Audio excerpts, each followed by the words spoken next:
Hi guys, it's Ebony. In this video, I wanted to share with you some things that I've been really trying to instill in my girls, some things I'm trying to teach them as they grow into women, and some things that I learned myself, some of them the hard way, but I learned myself in my 20s and in my 30s. And these concepts and principles have really helped me in my life. It's helped me to gain more confidence. It's helped me to be more successful. And when I woke up this morning, I was thinking about these things because I actually, right before I went to bed last night, or later yesterday evening, I was really talking to my girls about these things. And sometimes when I fall asleep with these things on my mind, I wake up with these things on my mind. So I woke up with it and I began to think, why not just make a video about it and kind of share it with everyone? Because I think everyone can benefit from it, but especially young black women, because I really feel like right now there's a need to mentor young black women, and really there's a need to really help them develop into women. I think there's so many amazing, successful women, adult women, that can really give back to our younger generation and help these women along their path and their journey of becoming adults. And it's so important. And when I say successful, it's not necessarily successful as in you have a successful career, but maybe you are a successful wife or a successful mother or a successful participant in a particular ministry. You know, there's so many definitions of success, but I feel like it's really important if you are an adult woman who is successful in any area of your life to really give back to the younger generation of women to help them along the way. So some things I wanted to share with you guys that I try to teach my girls. Oh, a little bit of background. Right now in my home, I have 5 girls, 5 beautiful, talented, intelligent young women, ranging in age from 6 to 16. More specifically, I have a 6-year-old, 12-year-old, 13-year-old, 15-year-old, and a 16-year-old. So I have a house full of women, and I'm really trying to teach them these things that I'm going to share with you. All right. So number 1 is to control your thoughts and words. I think this is like of such importance, but a lot of people tend to not take it very seriously because they don't understand the serious consequences that come along with not being able to control your thoughts and words. And I think people have a harder time controlling their thoughts than they actually do their words, because your thoughts, you tend to think that those are involuntary, and that thoughts tend to come in and out of your mind throughout the day without you ever being able to control them. And sometimes if you're not really conscious of the things you're thinking, one thought can lead to another, and it can kind of lead you down a path of negative thinking. But really you can control your thoughts. So if you notice, if you're sitting and you're doing something, or you're going about your day and you notice that negative thoughts are just popping up in your mind left and right, the first thing you need to do is recognize it and then switch it, switch it to something positive. And that is a really simple thing that I practice, because I don't know, it's like your natural inclination is to fall into a state of complaining, or a state of being down, or looking at all the negative things in life, or at least that's the way it is in my mind. So if I'm not careful as I'm working, I'll be like, oh my god, I got so much work to do, or I'll be like, oh my god, when is this day gonna end? This is such a horrible day. Like thoughts like that will start popping into my mind if I'm not careful.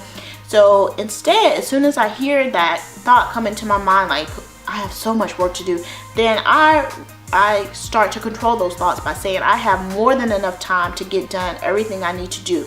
And I keep repeating that in my mind. Or if something like, oh, today's just such a bad day. Today is such a bad day. If that thought pops in my mind, then I will say something like, today is a great day.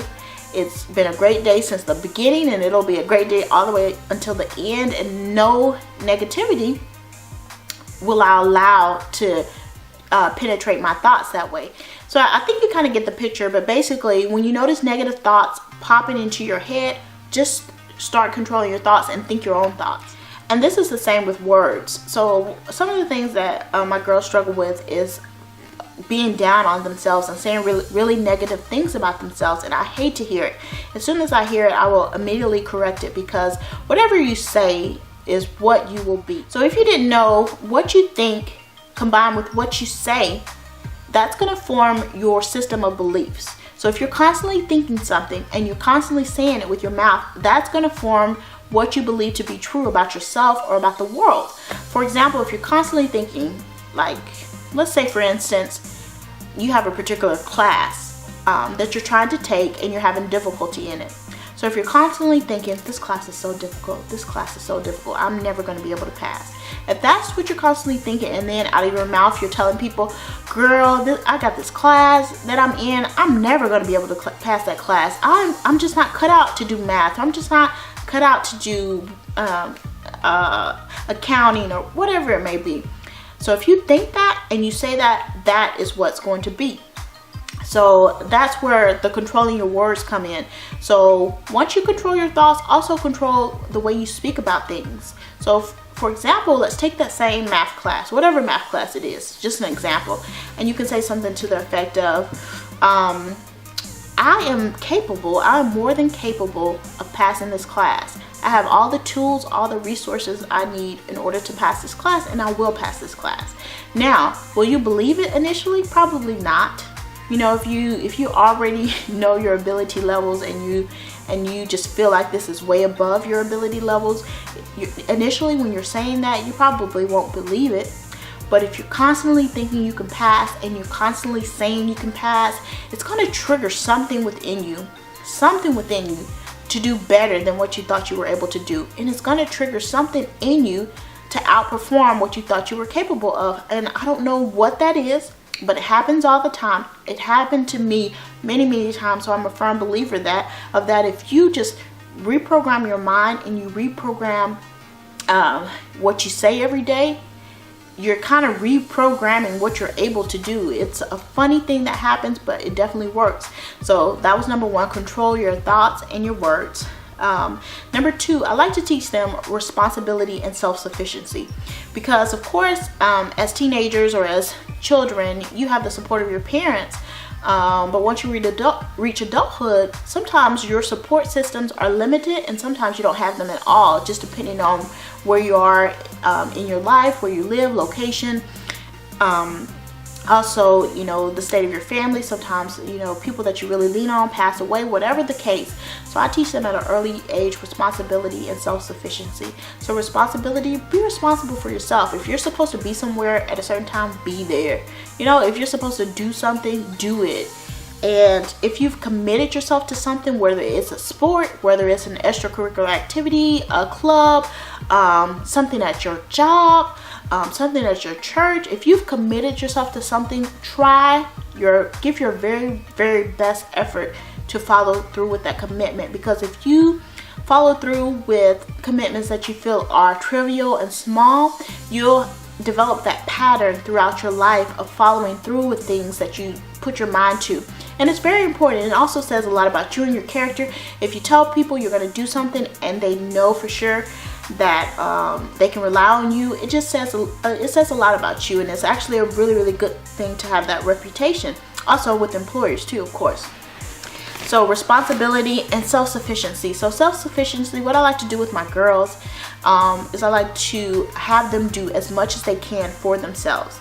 So laundry, they do all their laundry.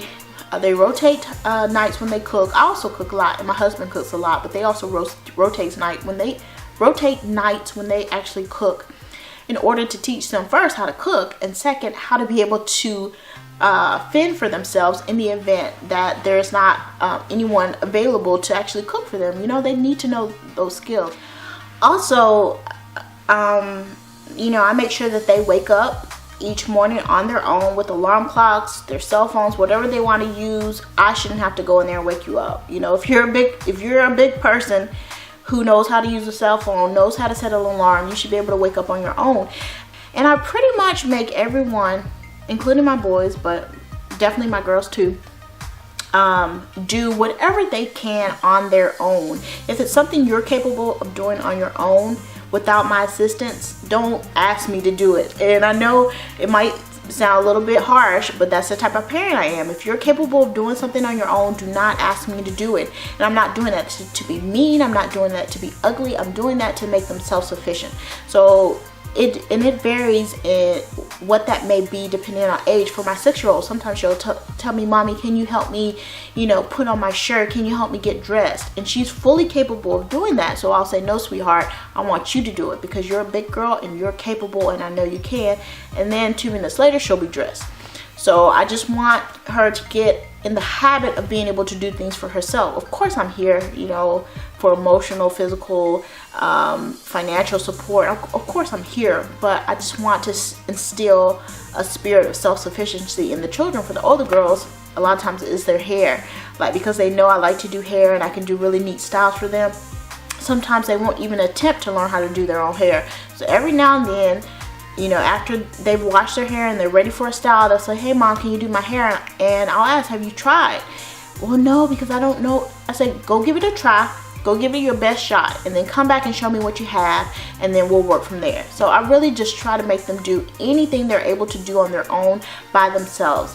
And that is something that will really help into adulthood, because I've seen some adults who are so crippled.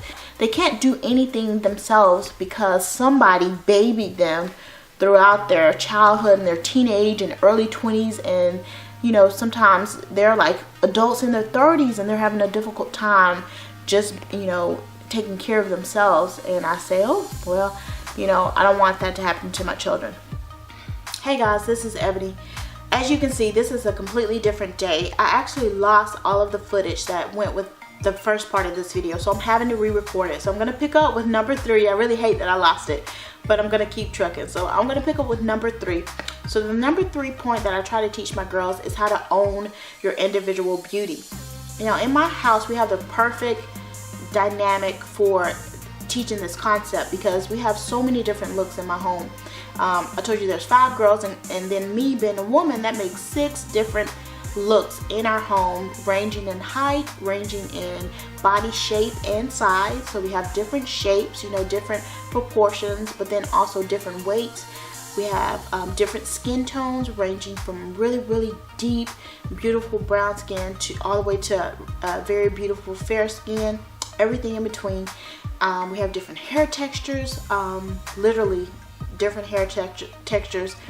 And even, you know, there's like, most of us have type 4 hair, and you know, there's like 4A, 4B, and 4C are what people generally recognize as hair textures. But I can really say that between the 6 of us, that there's more than 4A, 4B, and 4C, but we're all type 4, like kinky, coily type of hair, kinky, curly, coily type of hair. Like some of us have coily hair, some of us have, you know, very cottony hair, some of us have kind of like zigzag looking hair.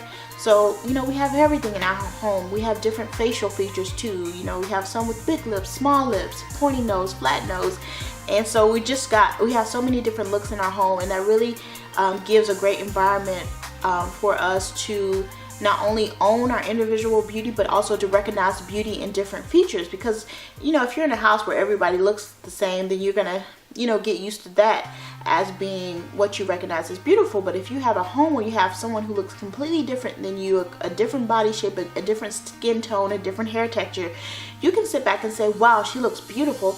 But then at the same time, while admiring what she looks like, you can also say, wow, I'm beautiful as well, and this is what I like about myself. So I try to teach both. You can be comfortable in yourself, you can really love yourself, you can really appreciate the way you were made, but at the same time, you can look at another woman and do the same. You don't have to feel like because she doesn't look like me, because she does not look like me, she's not beautiful, and vice versa. Because I don't look like her, I'm not beautiful, or because we don't look like what's stereotypically beautiful, that we're not beautiful. So it's just a great environment for that. And ways to own your individual beauty. Well, maybe you don't look good in a certain attire based on how you're built, and that's okay to say. You know, that's okay to say. I know there's certain things I just don't look good in, and I'm okay with that. You know, I'm okay with that. There's certain things I do look good in, but there's certain things it's not flattering to my body shape, and I'm okay with that. But how do I own my individual beauty? Is I pick out clothes that make me feel confident, that make me feel beautiful. Whether I look beautiful or not, that's another story, but as long as I'm feeling beautiful and I'm confident and I'm dressing like a lady and I'm classy, you know, that's all that matters. So first of all, a way to own your individual beauty is to keep yourself looking nice, you know. And your definition of nice might not be the next person's definition, and that's okay. As long as you're clean and your hygiene is good and your appearance makes you feel the best that you can feel, then that's what I mean. So one person's definition of nice may be, you know, dressed down, no makeup, but clean skin, beautiful skin, nice casual clothes, and that's okay. But as long as she's keeping herself up, then she's owning her beauty. And then another person's definition may be, you know, makeup, hair all glamorous, a nice beautiful dress, but that's okay. Those are each examples of owning your own beauty.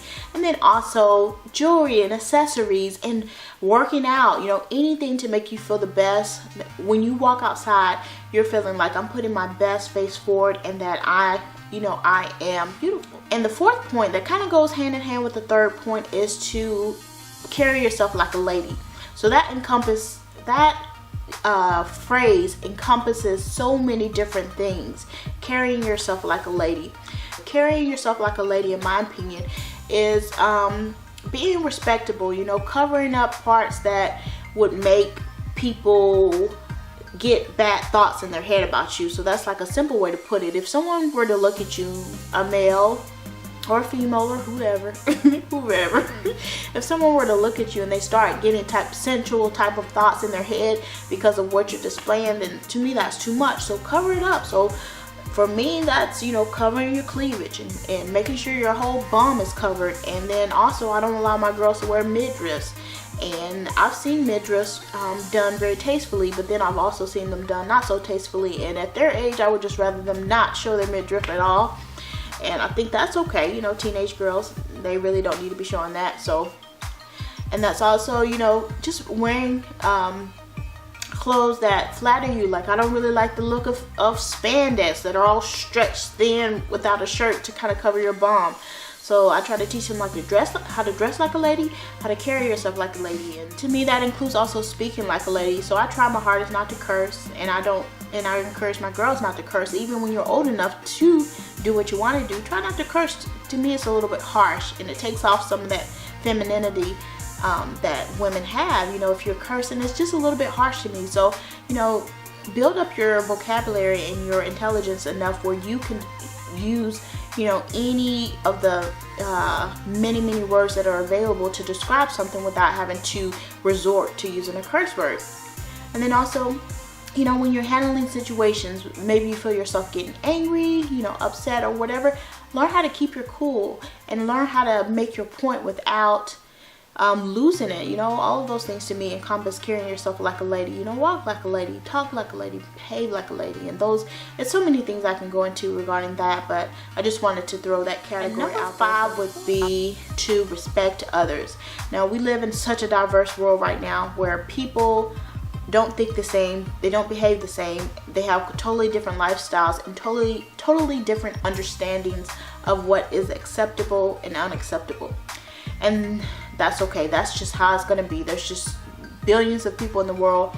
There's, you know, multiple religions. There's multiple cultures. There's multiple ethnicities and ethnic groups and things like that. You're just going to have so many differences.